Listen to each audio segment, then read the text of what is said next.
Hello, my name is Stephen Alaman. I'm with Disability Rights Texas. Disability Rights Texas, or DRTX, is a state nonprofit dedicated to protecting and advancing the rights of persons with disabilities, including students with disabilities in our Texas public school system. With the start of the 2019-2020 school year, we're here today to talk about some state legislation that's going to affect students with disabilities. Of course, at the Texas Capitol earlier this year, state lawmakers met and passed a wide number of bills affecting public education. We're just highlighting in this series today several that will affect students with disabilities, and this segment is devoted to student safety and students with disabilities. So in Texas public schools, they must already have what we call a multi-hazard emergency operation plan, or an MEOP. The multi-hazard emergency operation plan affects any number of situations that might arise, whether it's a fire, a weather emergency, and unfortunately today, something like an active shooting situation. So the school districts must have this plan. And what's changed and what we want to let you know about is how now the state legislature has asked schools to add a very specific provision in the plan affecting students with disabilities. And how's that going to happen? So now every school district must amend their multi-hazard emergency operation plan to ensure that students with disabilities have equal access to safety and evacuation routes in the event of an emergency. So how might this affect a student with a disability? For one, if your student by chance has a one-to-one aide, an adult who assists the students, for instance, navigating around campus, does the one-to-one aide have the proper information about the evacuation route during that particular school campus or that particular part of the school day?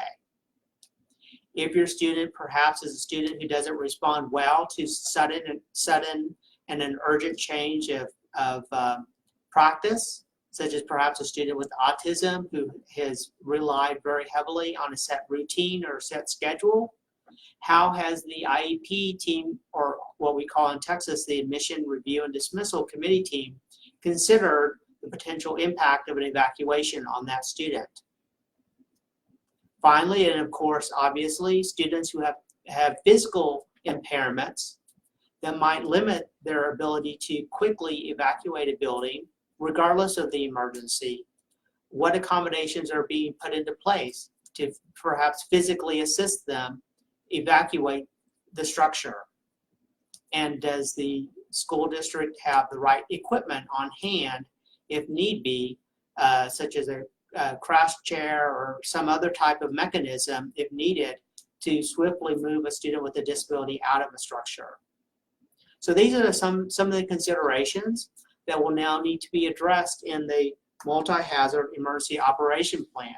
Again, school districts are already supposed to have this plan, but thanks to the Texas legislature in 2019, this new provision is added to make sure that students with disabilities are not literally left behind. No one wants to see that happen in some kind of egregious situation. So next steps for you, parents. Of course, school districts are being asked to do many new things this school year. This is going to be, obviously, school safety, student safety is going to be at the top of the list. We encourage all of you to inquire with your campus administration about where they stand, where the district stands with updating the multi-hazard emergency operation plan. And further, at your admission review and dismissal or art committee meeting, it may be worth a brief review. What are the evacuation procedures for my particular student? Does, in fact, perhaps a new behavioral review need to be done to ensure that a behavioral intervention plan is updated to account for this type of situation? Again, obviously, none of us hope, and we all pray that an emergency evacuation plan never has to be deployed.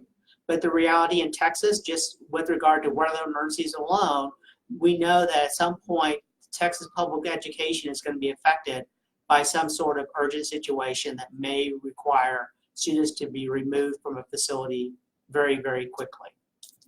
So we hope this information helps you be better prepared for the upcoming school year, particularly with regard to student safety. Please be aware that student safety and Senate Bill 11, which covers student safety for this upcoming session, school year, covers many number of areas. We're just highlighting one in particular that we think parents will want to know about. Later today, this afternoon, we're going to be highlighting other key state legislation affecting students with disabilities. So we encourage you to stay tuned. And of course, always follow us on social media for the latest breaking developments affecting people with disabilities, whether that be on Facebook, Twitter, or Instagram. Thanks for joining us, and we'll see you this afternoon.